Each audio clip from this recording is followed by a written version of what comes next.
Esta exposição se desenhou através de conversas com a artista Cecily Brown, pensando que fios de conversação a sua obra poderia ter que atravessassem o Brasil e que, portanto, nunca tivessem sido lançados ao redor da sua obra.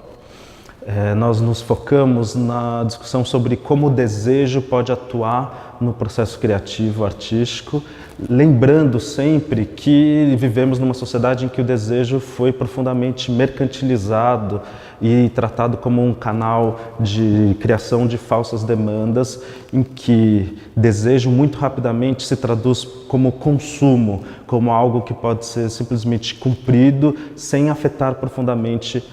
nenhuma das pontas da equação do desejo. Então o nosso interesse era pensar justamente o contrário, de que forma o desejo contamina o processo de expressão e de percepção das imagens e da presença no espaço. Como lembra a canção que dá nome à exposição, Fumaça nos Seus Olhos, Smoke Gets in Your Eyes, é sempre preciso lembrar que quando você está apaixonado, quando você está imbuído do desejo, quando seu coração está em chamas, portanto, há fumaça nos seus olhos, não é possível enxergar da mesma maneira. Então, nós trabalhamos com 3 artistas, Flávio de Carvalho, Tunga e Cecily Brown. Os 3 artistas têm o desejo, o erotismo, como um motivo recorrente em suas trajetórias. Flávio de Carvalho é um artista histórico brasileiro da geração modernista e que nos anos 30 assumiu um protagonismo como propositor de situações experimentais, como a criação do Clube de Artistas Modernos, a realização do 3º Salão de Maio no final da década, o engajamento junto ao movimento antropofágico, trazendo para ele a discussão do urbanismo e da arquitetura funcional. E que desde o princípio da sua trajetória, especialmente desde o começo da década de 30,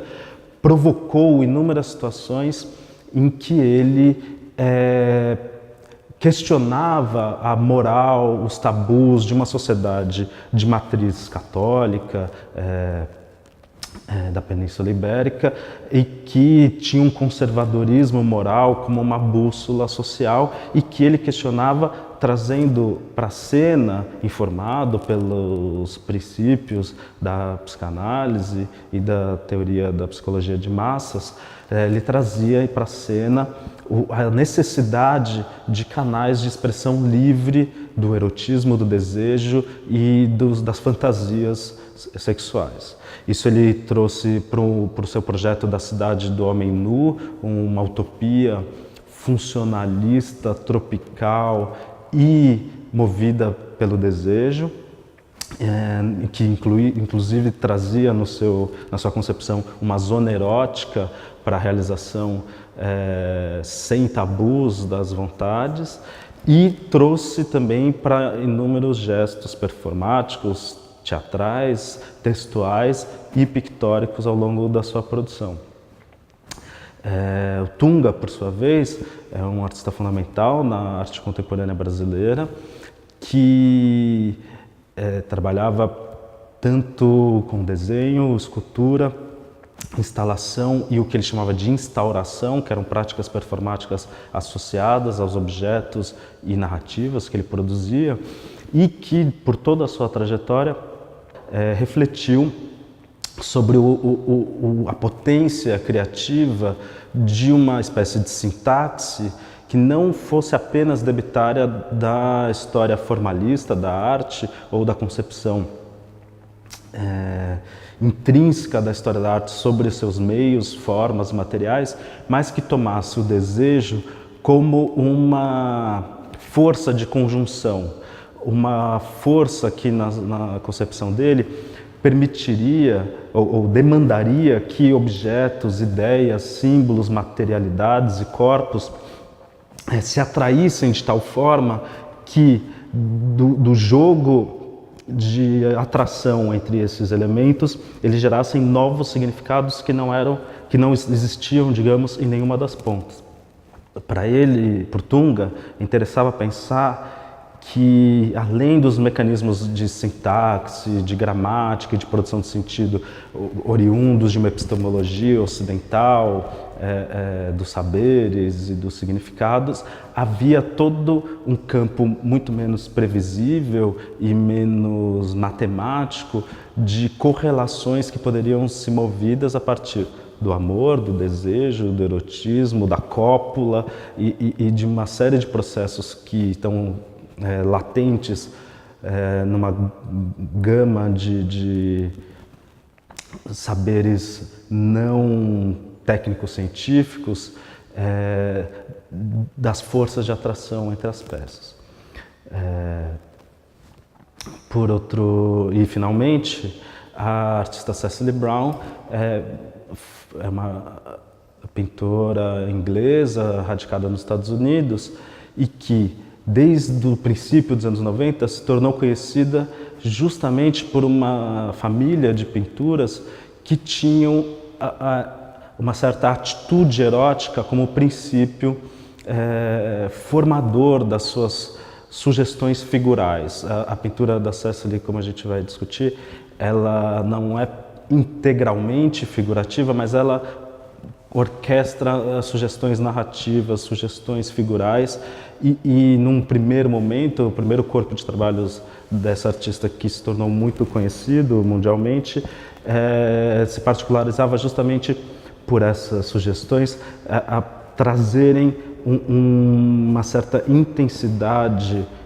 erótica, uma postura sexual que poderia ou não passar pela cópula no sentido explícito, mas trazia para o espectador uma certa lascívia do olhar pelo modo como os corpos e as massas de cor narravam forças de atração entre si e transbordavam essas forças em direção ao próprio público.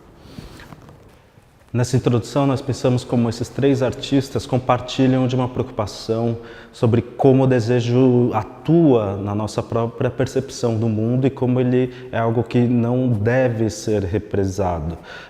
mas que pode ser reconhecido como uma espécie de força gramatical, de força criativa. Porém, se essa relação se restringisse apenas a essa coincidência, ela poderia acabar deslizando por uma afinidade estritamente temática. Foi importante na seleção de obras e na montagem da exposição refletir sobre como, mais especificamente, essa preocupação com o desejo se materializa nos processos criativos dos artistas. E isso convergiu para uma relação ambivalente, complexa que eles têm com a própria noção de linha. Por isso a gente começa com Flávio de Carvalho, o mais velho desses artistas, e que, paralelamente à sua atuação como agitador cultural, promotor de eventos e organizações, escritor, pensador, etc., teve, ao longo de toda a sua trajetória, o desenho como um campo de intimidade, de referência e de produção que foi de tal intensidade que lhe caracteriza, talvez ao lado da Tarsila do Amaral, como o artista modernista que mais contou com o desenho na história da arte brasileira. Bem, o que singulariza essa prática de desenho, e aqui a gente tem desenhos já do final da vida do Flávio, é o modo como a linha atua como uma espécie de mediador ambivalente que, ao mesmo tempo, constitui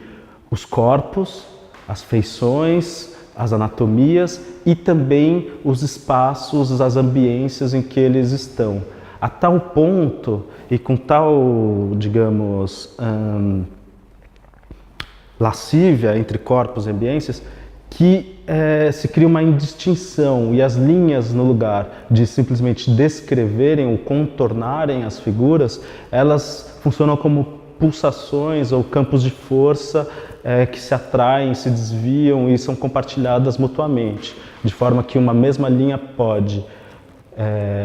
ao mesmo tempo, ser uma contaminação do espaço sobre os corpos ou uma espécie de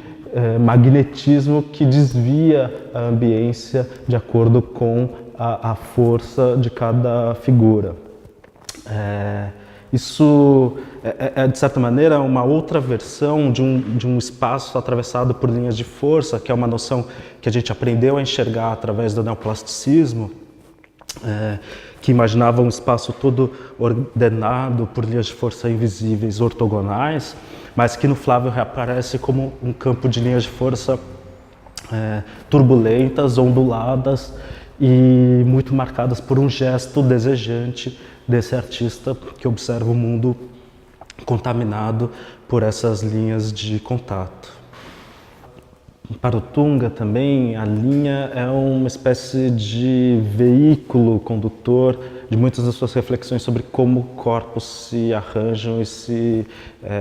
magnetizam. Ele se preocupa, ele entende a linha, o próprio fio de cabelo como uma espécie de linha primordial, a trança como um primeiro desenho humano, os fios como modos de conectar e também sustentar mutuamente corpos e pesos distintos, e a linha do desenho como um campo de pensamento que ele trabalhava através de grandes imersões no processo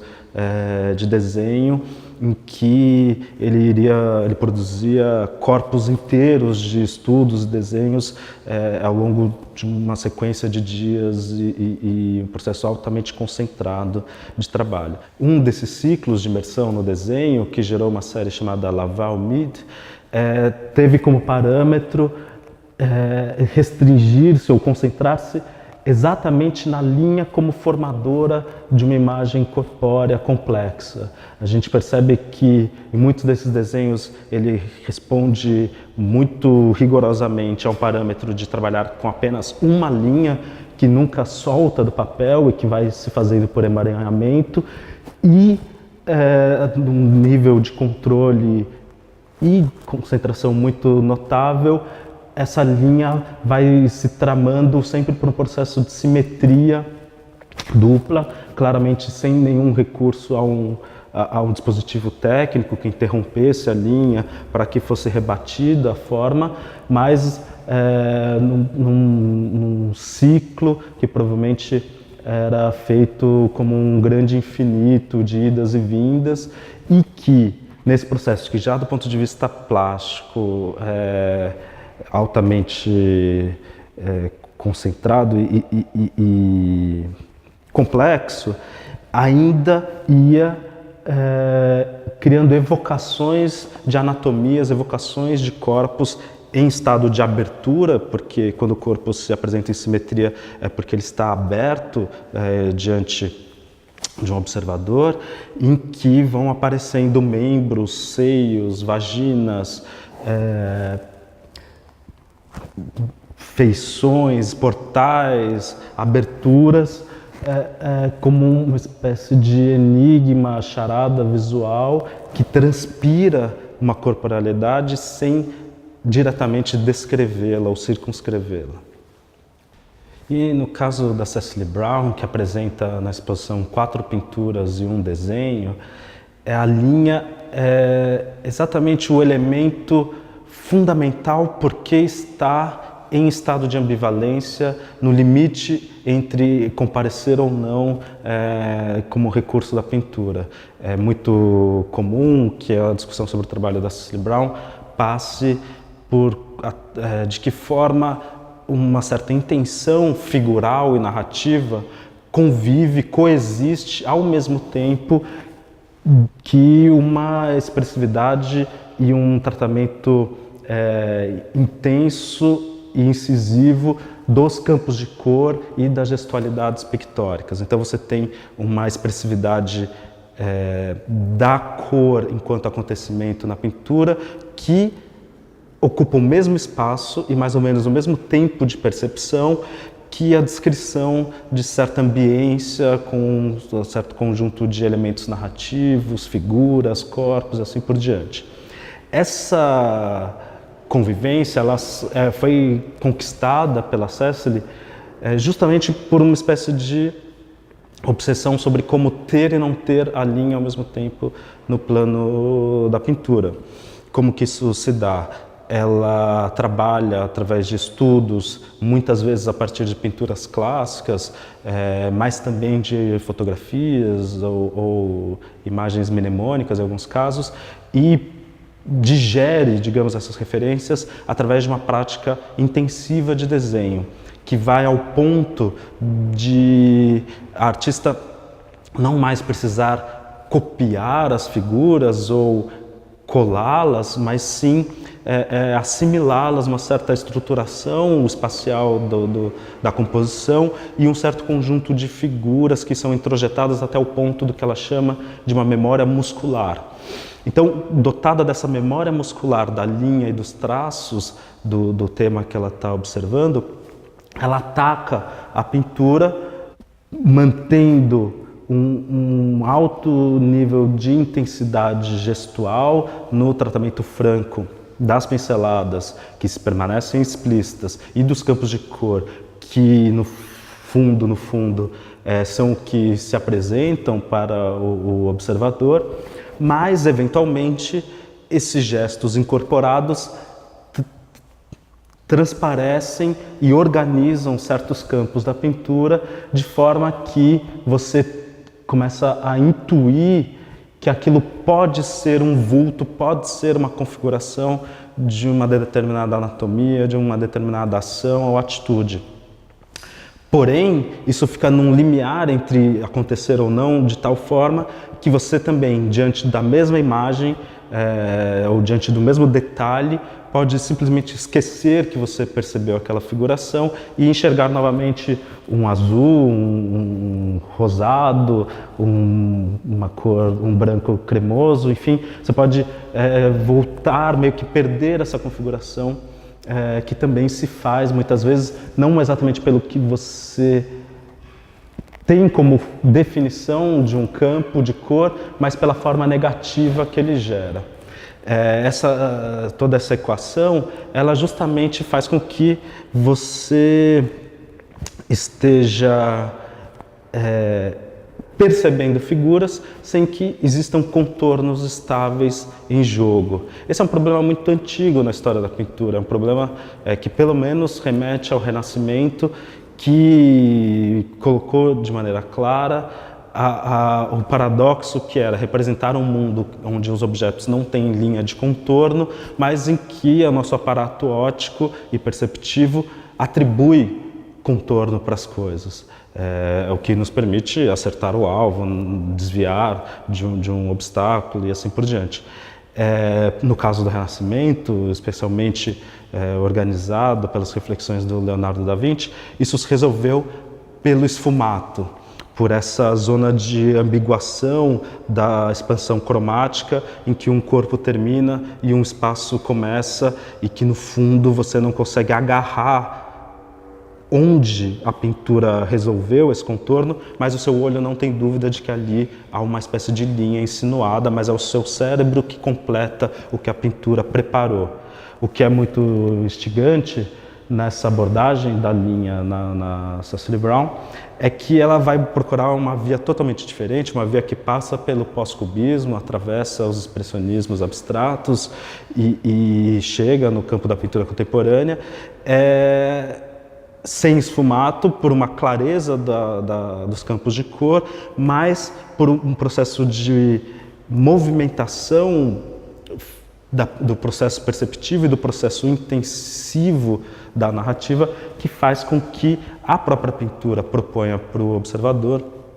um jogo de perseguição da linha que nos emaranha no processo de realização das imagens. É a própria pintura que engendra um jogo de desejo com o espectador, na medida em que somos nós que desejamos perceber, e a pintura que lascivamente nos oferece pistas suficientes para que nós nos emaranhemos na sua materialidade, que demos mais tempo para o processo perceptivo. Isso, no caso das pinturas que circundam o interesse da Cecily Brown pelo paraíso, e pelas representações do paraíso, ganha um caráter, ainda como estas aqui, ganha um caráter especial, porque o que acontece é que a Cécile parte de uma série de pinturas clássicas do paraíso, que como tal tentam equilibrar o desafio que é pintar um espaço perfeito, mas que está fora do tempo histórico, e que, portanto, trazem muitas vezes uma vegetação, uma fauna, uma flora exuberante, mas desprovida de conflito, praticamente desprovida de calor, onde ninguém sua, onde ninguém copula também, né, por definição, carrega isso para o seu universo pictórico, que é um universo pictórico informado por uma outra noção paisagística, que é a noção do paisagismo inglês, o paisagismo do pitoresco, que se vale de uma espécie de desejo de imergir o visitante numa experiência que valoriza o que é do acaso e de uma certa circunstancialidade do tempo natural de evolução das plantas, da geografia, etc., e que trata como os seus melhores momentos aqueles que não foram decididos pelo paisagista, não foram decididos pelo homem, mas foram acontecidos pela intempestividade da própria força da natureza, e que são orquestrados no paisagismo inglês de tal maneira que você sempre tem a impressão de que foi você que percebeu aquele tronco mais dramaticamente colocado, aquela passagem, aquela abertura, de tal maneira que o paisagista se esforça muito para fazer um trabalho que parece que ele não fez, que é você que achou aquilo na sua percepção. E esse é um tipo de preocupação que a própria pintura da Cécile Brown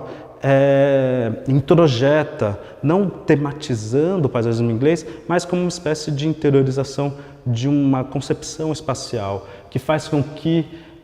também na pintura da Cécile, muitas vezes a gente acredite ter encontrado um certo sopro, uma certa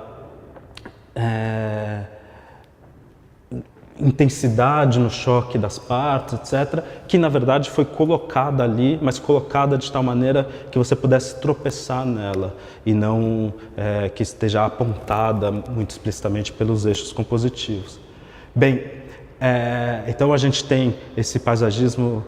do paraíso clássico, onde ninguém sua, a gente tem essa intensidade e ambivalência do paisagismo inglês, e tem talvez, isso a gente começou a especular junto com a Cécile, na medida em que estas imagens se contaminam por um processo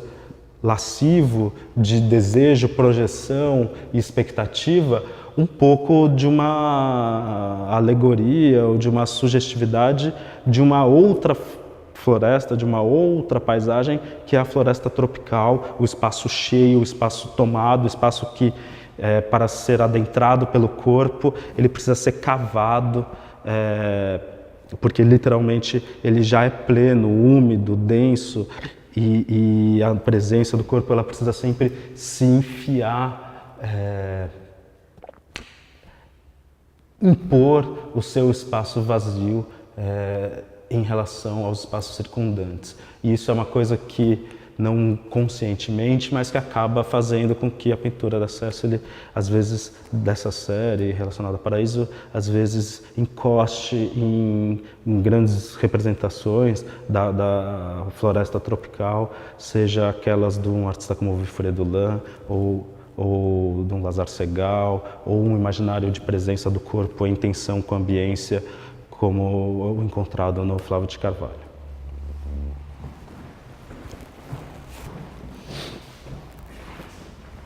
E a gente termina a exposição com esta instalação de 2015 do Tunga, uma das últimas instalações que ele preparou, graças à parceria com o Fernando Santana, seu parceiro de desenvolvimento no ateliê por muitos anos, e que, de certa maneira,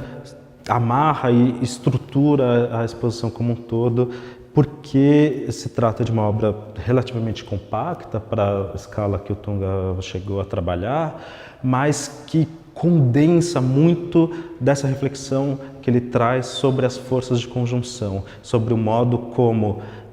o desejo das partes de estarem juntas subverte suas próprias propriedades esperáveis, as suas propriedades cientificamente provadas, digamos assim. Então a gente tem,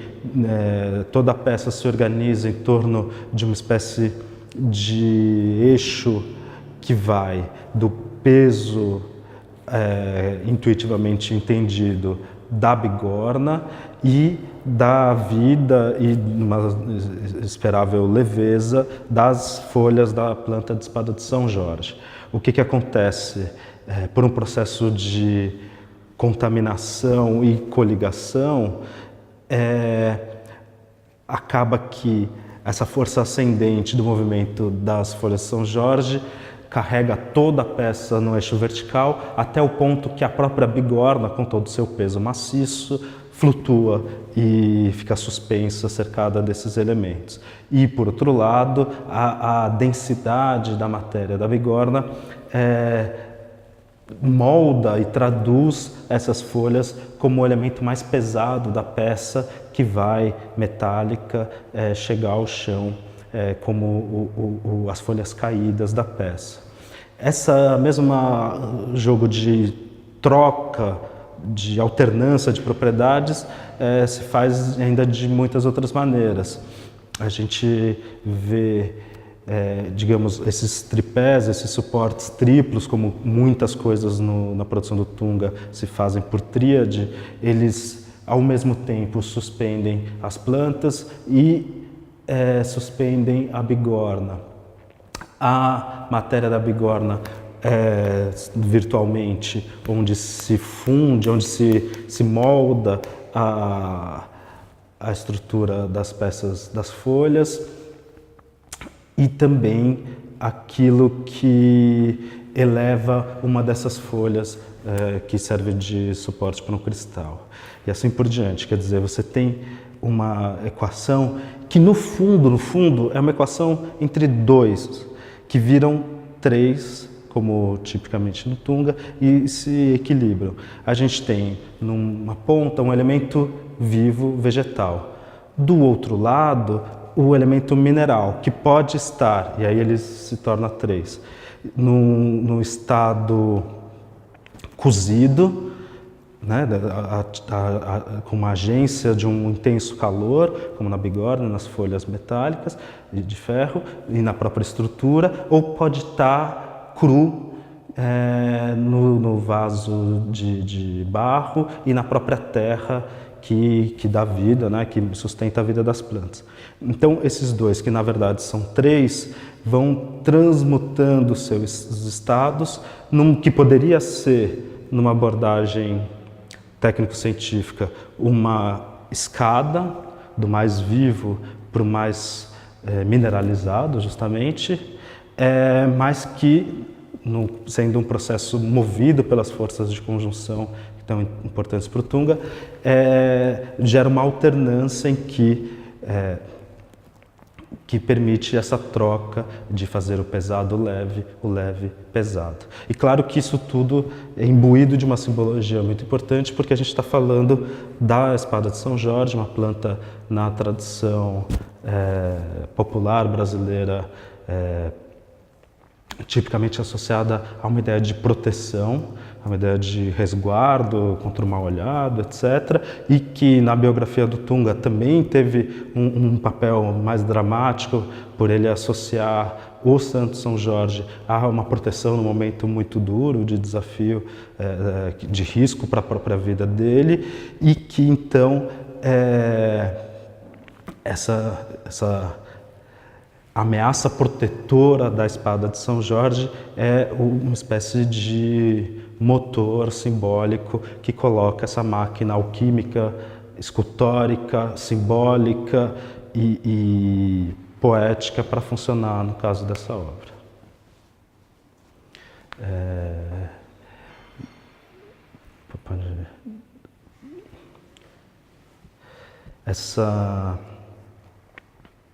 A gente percebe, então, como o Tunga traz para a exposição uma consciência de que o desejo não é apenas, digamos, aquilo que precisa ser descartado, ejetado, resolvido para que a vida funcional, o trabalho e a ciência continuem o seu curso. Não, ele em si é a força que ele toma como vetor primordial do fazer artístico e da condução, de modo de agir no mundo, e isso, no momento, parece que é uma lição que a gente precisa mais ainda sustentar, na medida em que, conforme vivemos cada vez mais tempos de enclausuramento das liberdades, enclausuramento das possibilidades de contato, enclausuramento de tudo que não cumpre uma agenda funcional, especulativa, financeira no mundo, é fundamental estar junto com esse outro devir que não pretende ser poder, mas que se resolve e se atualiza enquanto potência das vontades e das existências de cada ser.